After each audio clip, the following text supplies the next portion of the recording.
Introducing the Star Trek The Original Series Tricorder, a fully functional, highly accurate, display-grade replica by the Wah Company.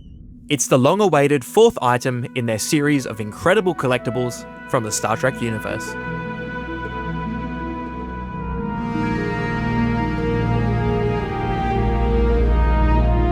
The Tricorder arrives in a paper overboard box with a lift-off lid and custom fluted card and EVA inserts, holding the product and its accessories securely in place.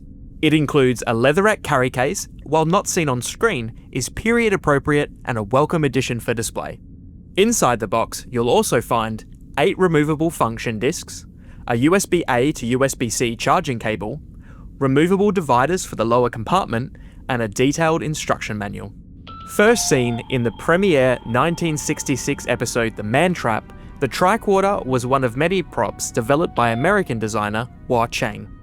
Described as a portable sensor computer recorder, it was imagined as a miniaturized device used to analyze data, record findings, and sense environmental conditions. There were several versions of the prop, including a rarely seen geological version from the Season 3 episode That Which Survives. Like many television props of the time, they ranged in quality from vacuum-formed plastic shells with aluminium and resin parts, to fiberglass mid-grades and even cardboard stunt versions for rough action sequences. In 2019, the Wah Company 3D scanned one of the last surviving hero props owned by the late visual effects legend Greg Jean. This scan kicked off years of development work, leading to the release of this Tricorder replica in 2025. Having the real 50-year-old prop in hand allowed the Wah Company to closely study Wah Chang's original design intent and create a version optimized for both manufacturing and usability.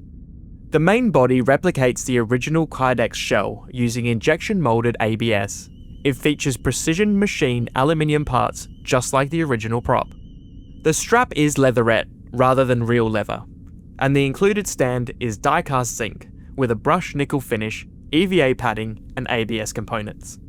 It's powered by a rechargeable 18650 lithium-ion battery, which, thankfully, is user-accessible and replaceable.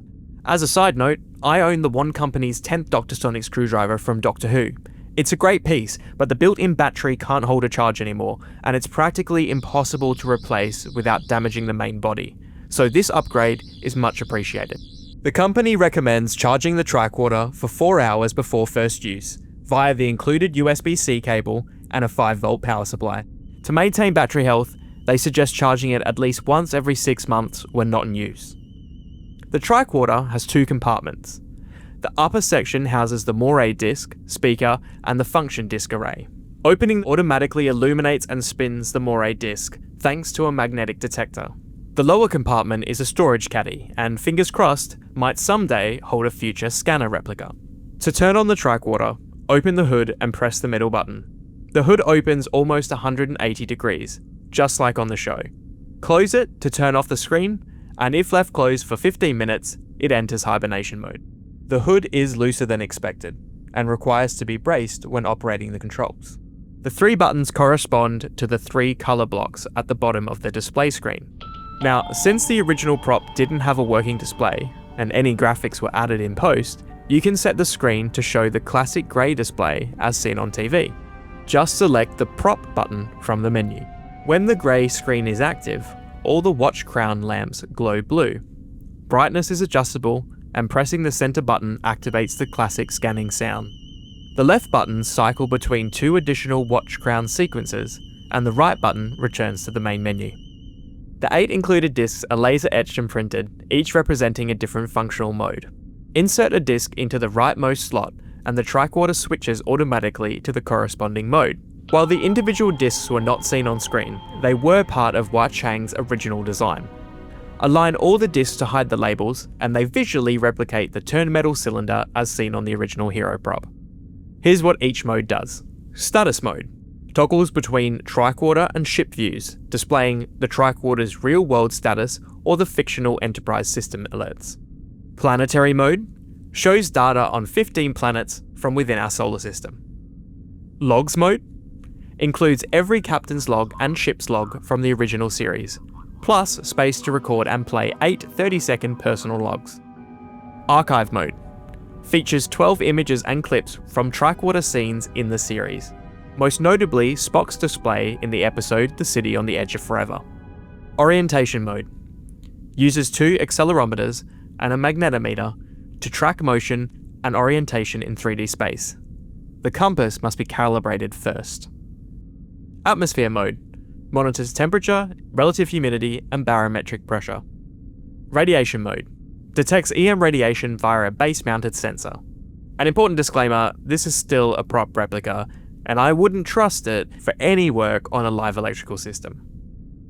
Audio mode.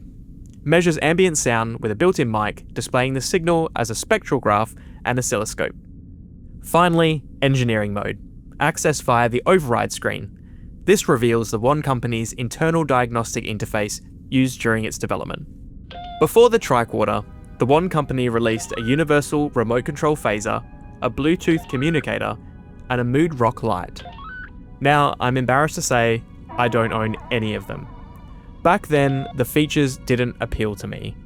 But now, they have become very rare and very valuable collector's items. For context, Diamond Select Toys released 3 original series tricorders in the late 2000s. Each was based on a different version seen on screen and came with a matching scanner accessory. At the time, they were the most affordable option. But the One Company's version? It's on a whole different level, both in accuracy and functionality.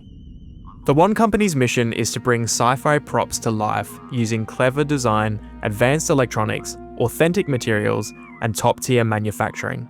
This tricorder to me delivers on all fronts. It's accurate to the original prop, packed with features, and is designed to be both display-worthy and interactive. While the road to release wasn't exactly without its delays, the result is worth it. It's easily one of the most faithful, reasonably priced, and well-executed Star Trek replicas on the market. I'm genuinely glad that the One Company has the Star Trek license, and I hope they continue to produce functional, high-quality replicas for years to come. If you enjoyed this review and you want to see more, please leave a comment and subscribe. Until next time.